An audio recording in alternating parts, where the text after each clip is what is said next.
These are our seedlings. So we planted these from seed. Some of the seeds came from none other than Jersey. The Ark Jersey. Robin sent some seeds here with Lauren, so we planted them just to kind of get ready for the fall crops. So I was going through, and you plant 2 to 3 seeds per cube because some seeds may not germinate. And then after they come up and you see the resilience of the seeds, so some of these are already putting on their second set of leaves. So you have like their sprouting leaves. I'm not using proper terminology at all. This is straight hood farmer terminology. And then you have their actual leaves that they'll use to do photosynthesis. So I guess all the leaves you'll use to do photosynthesis. What do you think? All the leaves that are left on there? Yeah. But the second set of leaves are actually what you would be able to identify the plant as by. So this is actually cabbage. This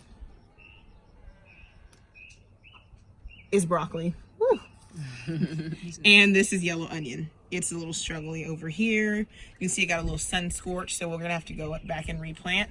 A lot of times when you're planting, you are doing some trial and error. It is really hot right now, so in a situation where we would have the siding of the greenhouse covered, we can control the temperature a lot better.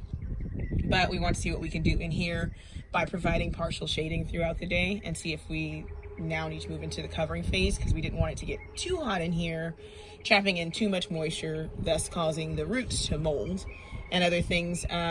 Once we do put the siding on to the greenhouse, we'll look at different kinds of aeration. So there's the rolling up of the bottom half to allow circulation into the area. But what we were doing just now was going through where we had more than 2 or 3 that germinated and taking out the ones that either were wilting, look sick.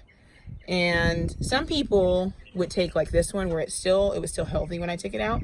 And you can actually plant the root directly into the ground.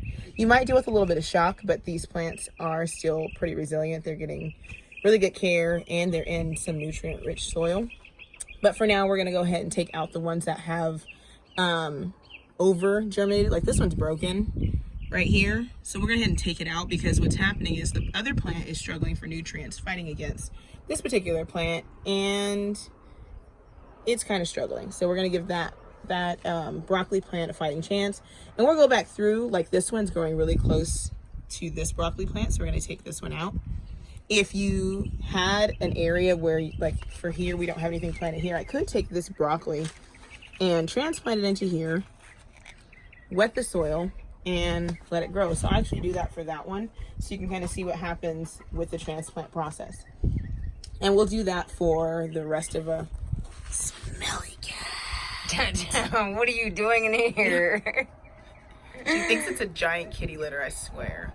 Okay, so we'll go through and do the rest of these. These are dear to my heart because I have an okra problem. Been trying to find like all these recipes and makes up over planet okra.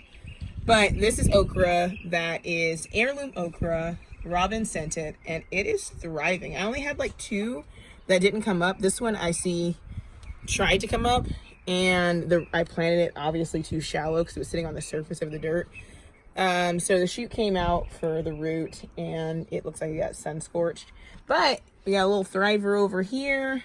We have another one that is planted a little shallow here and there. So, judging your depth can sometimes be a struggle. Something that I'm... Your hands again? You got some farmer hands.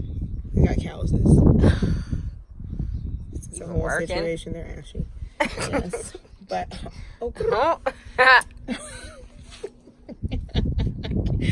So this is what we have out here right now. We have a bunch of other planting space though. So we're gonna go back through here and plant some more things.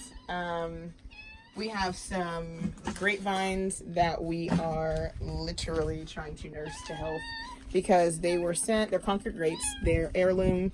They're organic. They probably won't put out their shoots until early in the spring. So we're just kind of keeping them watered, keeping them drained and fed, and hoping for the best. All right. I got one more thing because I'm just in the mood to show you all the plants. We planted some potatoes. They came from another friend's house. Her name is Chihuahua. She actually lives like 5 miles from us, and she has she's doing horticulture gardening, and so she has a bunch of like sproutings and things all over her property. And so she shared some of her sweet potatoes, which are, you know, some heirlooms. She's planted them and replanted and planted again. And so she shared a couple of the sproutings with us, and they are growing. I did not know. I had no idea how to actually plant potatoes. So this is a new thing for me. These are potato bags. I got them like 5 for $50 on Amazon. And the potatoes are in there growing. These, I don't know what's happening, but something's happening, okay? Just know that something's happening. The white stuff you see on the soil is actually from the type of soil we purchased. And it's a mixture.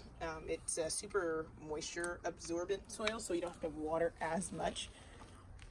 And that is the different nutrients and stuff that are in the soil to help the plant thrive.